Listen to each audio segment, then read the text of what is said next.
Do you lack willpower?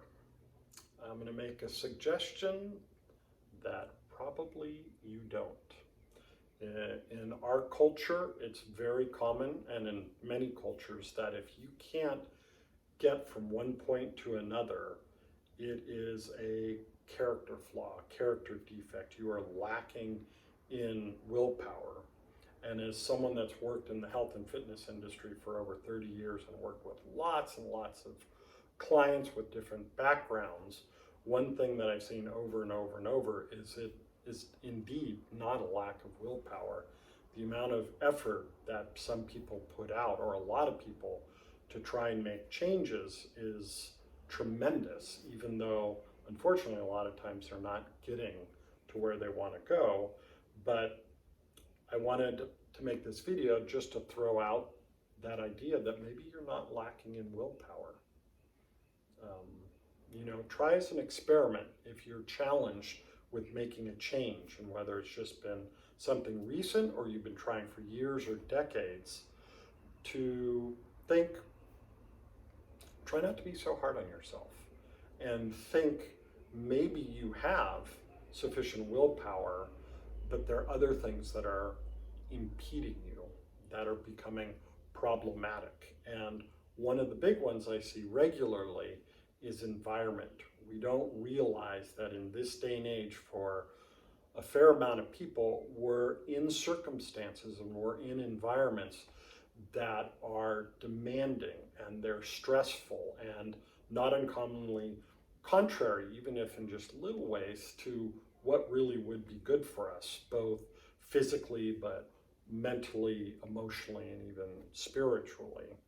So again, my experience has shown that I don't think people usually lack willpower. If anything, that thinking typically leads to a sense of driving guilt, which then makes the whole process even more difficult. So again, it's an experiment. Try letting go of that. If you're having difficulty in achieving whatever the results you are, and as an aside, this is especially big when it comes to physical appearance, when we're talking about weight loss. That's the big one, but also getting fitter, getting leaner. The general narrative is that if you're not there, if you're not achieving those goals, if you don't look this way or this way, it is because you lack willpower. My suggestion to you is think. Maybe you don't. What else could be going on? And to follow up on that, I would suggest, again, take a look at the environment you're in, the stressors, because you may be doing very well under the circumstances that you're in. And so giving yourself a break, not being so tough on yourself, and thinking, okay, I've been really trying at this, and I've been thinking I've been lacking in willpower, but the bottom line, there hasn't been any change. My suggestion is stop for a moment. Give yourself a moment's rest, a little respite, and think, well, okay, maybe I do have sufficient willpower. So what's going on? Be curious. And one thing to think about that might be very helpful is a lot of times in changing our health, in other words, improving our well-being, improving the quality of life, it's actually not something we need to do. It's become aware of the things we're doing that are not good for us and then letting them go.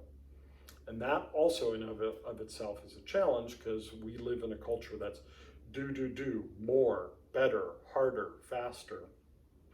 But when it comes to wellness, and again, experiment this yourself, don't take my word for it, look at it from the standpoint of, okay, I have willpower, and I actually have a body, a brain, a nervous system, organs, muscles. I have all of this that maybe really has the capacity of healing itself, feeling better, and something that I'm doing or something in my lifestyle is impeding that. So just being curious about what it is that potentially you're holding on to that you need to let go of so that you can start to feel better.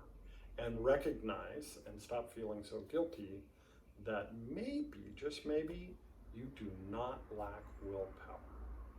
So try it out, experiment, see what happens.